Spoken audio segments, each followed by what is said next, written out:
Hello friends, ഇന്ന് നമുക്കൊരു Oreo nutty cake ഉണ്ടാക്കാം. അപ്പോൾ ഞാൻ ആദ്യം തന്നെ ഒരു ബൗൾ എടുത്തിട്ടുണ്ട്. അതിലേക്ക് നമുക്ക് വേണ്ടുന്ന എത്ര ബിസ്ക്കറ്റ്സ് ഇട്ട് കൊടുക്കുക. ഓറിയോ ബിസ്ക്കറ്റ്സ് ആണ്. ഞാനിവിടെ 3 പാക്കറ്റ്സ് ആണ് എടുത്തേക്കുന്നത് ബിസ്ക്കറ്റ്. അപ്പം നമുക്ക് അതെല്ലാം ഈ ബൗളിലേക്ക് ഇട്ടിട്ട് നമുക്ക് ക്രീം വേറെ ഓറിയോ ബിസ്ക്കറ്റ് വേറെ ആയിട്ട് സെപ്പറേറ്റ് ചെയ്യണം. അപ്പോൾ ഞാനത് സെപ്പറേറ്റ് ചെയ്ത് വെക്കുന്നുണ്ട്. എന്നിട്ട് നമുക്കിത് നല്ല രീതിക്ക് ഫൈനായിട്ട് പൊടിച്ചെടുക്കണം. എന്നിട്ട് അതിലേക്ക് ഞാൻ ഇവിടെ ബേക്കിംഗ് പൗഡർ ഇട്ടിട്ടുണ്ട്, 1 സ്പൂൺ ബേക്കിംഗ് പൗഡർ ഇട്ടിട്ടുണ്ട്. എന്നിട്ട് നന്നായിട്ടൊന്ന് മിക്സ് ചെയ്തിട്ട് നമ്മൾ കുറച്ച് ബട്ടർ ചേർത്ത് കൊടുക്കുന്നുണ്ട്.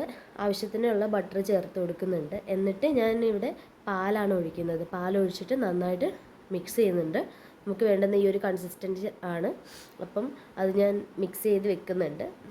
എന്നിട്ട് ഞാനിതൊന്ന് ബേക്ക് ചെയ്യാൻ വെക്കുന്നുണ്ട്. ആ സമയത്തേക്ക് നമുക്ക് കേക്കിൽ ഒഴിക്കാൻ വേണ്ടിയിട്ട് ഒരു പേസ്റ്റ് ഞാനിവിടെ ഉണ്ടാക്കുന്നുണ്ട്.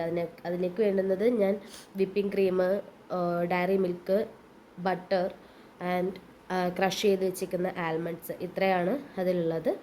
ഇനി നമ്മുടെ കേക്ക് നല്ല സോഫ്റ്റായിട്ട് വന്നിട്ടുണ്ട്. ഞാൻ കുറച്ച് ഹോൾസൊക്കെ ഇട്ട് കൊടുത്തിട്ടുണ്ട് കേക്കിൽ. അതിലേക്ക് ഞാനിത് ഒഴിച്ചു കൊടുക്കുകയാണ്. അപ്പം ഇത് നല്ല ടേസ്റ്റുള്ള പേസ്റ്റാണ് കേട്ടോ. നല്ല ടേസ്റ്റ് ഉണ്ടായിരുന്നു കഴിക്കാൻ. വെറുതെ നമ്മൾ കഴിക്കാൻ വേണ്ടിയിട്ട് തന്നെ നല്ല ടേസ്റ്റ് ഉണ്ടായിരുന്നു. അപ്പോൾ ഞാനത് കുറച്ച് ഒഴിച്ചു കൊടുക്കുന്നുണ്ട്. ഇത് കുറച്ച് കൂടുതലുണ്ട്. ആവശ്യത്തിന് നമുക്ക് വേണ്ടുന്ന ഇതിന് മാത്രം എടുക്കുക. ഞാനിവിടെ പ്രത്യേകിച്ച് ഷുഗറൊന്നും ആഡ് ചെയ്തിട്ടില്ല. കാരണം ഇതിനാണ് നല്ല അത്യാവശ്യം ഷുഗർ ഉള്ളതുകൊണ്ട്, മധുരം ഉള്ളതുകൊണ്ട് ഞാൻ ഇട്ട് കൊടുത്തിട്ടില്ല. അപ്പം നല്ല സോഫ്റ്റായിരുന്നു. കുറച്ച് നേരം ഫ്രിഡ്ജിൽ വെച്ചിട്ട് എടുക്കുകയാണെങ്കിൽ കുറച്ചുകൂടി ടേസ്റ്റ് കിട്ടും. ചൂടോടെ കഴിക്കാതിരിക്കുക. കുറച്ച് ആറി ഒന്ന് ഫ്രിഡ്ജിൽ വെച്ചിട്ട് കഴിച്ച് നോക്കുക. നല്ല ടേസ്റ്റ് ഉണ്ടായിരുന്നു. എനിക്കും വീട്ടിലെല്ലാവർക്കും വളരെ ഇഷ്ടപ്പെട്ടിട്ടുണ്ടായിരുന്നു. നല്ല സോഫ്റ്റ് ആൻഡ് മോയ്സ്റ്റ് ആയിരുന്നു. ഇത്രയേ ഉള്ളൂ. താങ്ക്